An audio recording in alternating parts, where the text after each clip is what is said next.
Hoy! Friendship over. Ito po ang drama sa social media ngayon.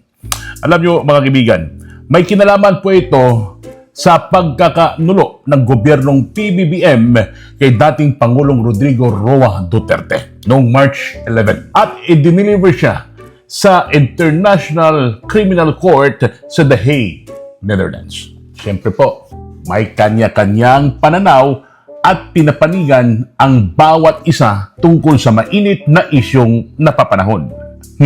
At dahil dito, maging ang friendship ay nasa sakripisyo. Kape muna tayo. As expected, maraming nalagasan ng mga FB friends nitong mga nakaraang mga araw. Nang dahil sa politika, ina-unfriend ng mga pro-Marcos ang anti-Duterte and vice versa. Nang dahil sa politika, mga amigo, maraming friendship ang nawasak. Nang dahil sa politika, hindi lang mga magkakaibigan, maging ang mga magkakamag-anak ay nagkakapikunan. At dahil din sa aking personal na punto sa isyong ito, ilan sa aking mga FB friends ang tumaas ang kilay. Nakatanggap din po ako ng mga pang-iinsulto. Bigla rin nila akong in-unfriend. Pero normal lang naman po yan mga amigo. Ika nga ay hindi naman ako affected much. Malawak po ating pananaw pagdating sa mga nitong bagay. Naunawaan ko po ang kanilang pinanggagalingan. Nagpapatunay lang ang mga senaryong ito na buhay ang demokrasya sa ating bansa pagdating sa paglabas ng ating saloobin at naramdaman. Payapa tayong makapagpahayag ng ating mga saloobin. We are free to disagree and to agree. Ngayon, ang tanong, digong o bongbong? Kanino ka sa dalawang ito? Nangungunang topic po ito ngayon sa social media. Kanya-kanyang patutsadahan ang mga dating BFF o best friends forever, pero ngayon ay magkakagalit na. Nakakalungkot po ang buhay na ito. Alam po ninyo kung bakit? People do not defend what is right anymore, but people defend what they like. Nito pong mga nakarang araw ay grabe ang mga patutsadahan ng mga kaaway ni Digong o ayaw ni Digong.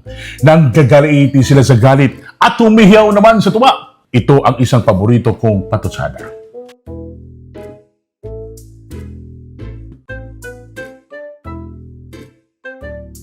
Ito pang isa pa.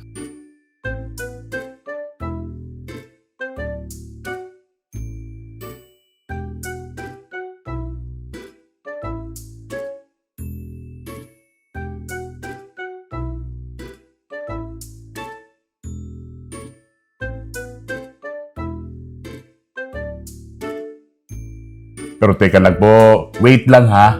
Ano nga uli ang sinabi ng mga anti-Digong? Thou shall not, kill?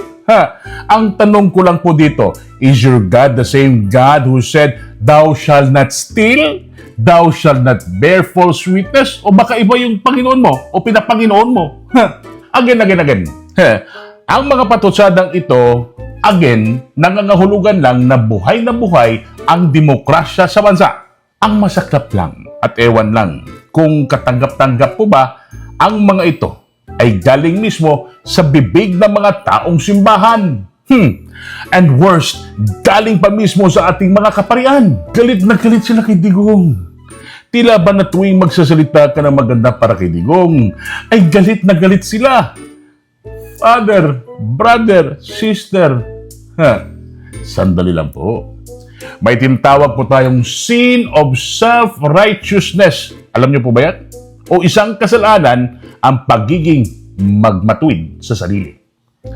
At ano po ba itong pagiging matuwid sa sarili? Ito po ang ugaling karamihan sa mga anti-Digong. Masyado po kayong self-righteous. And I repeat, masyado po kayong self-righteous. Ang tingin nyo sa inyong mga sarili ay malinis na para bang walang bahid na katiting na kasalanan. Na you are holier than thou. Wow! Ang tingin nila sa kanilang mga sarili ay sila lang ang may magandang intention para sa mahal nating Pilipinas. Ito pong mga anti-Digong, masyadong asyumera at asyumero. They assume that just because their intention is good, they have the facts on their side. Pero, hoy, teka lang. Mag-isip-isip din at tingnan ang sarili sa salamin. Ikaw, kaibigan, amigo, baka isa ka sa mga ito. Di ka? Alamin mo sarili mo kung may mga sintomas ka na pagiging self-righteous ng isang anti-digong.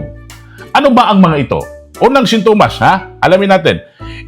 Pinaparada mo sa social media ang kabutihang ginagawa mo. Pangalawa, kinukundina mo harap-harapan sa publiko ang mga makakasalanan. Tatlo, gustong-gusto mo ang thumbs up emojis at heart reactions sa iyong mga social media post. Ayaw mong magpatalo.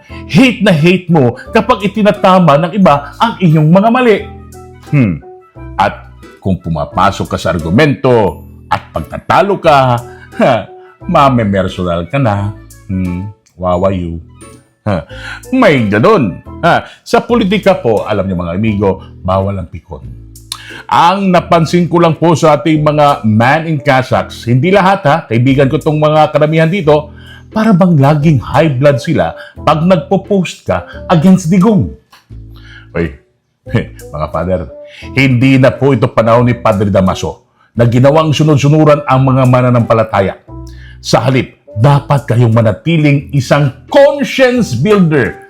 Conscience builder, Ipakita ninyo ang magkabilang panig.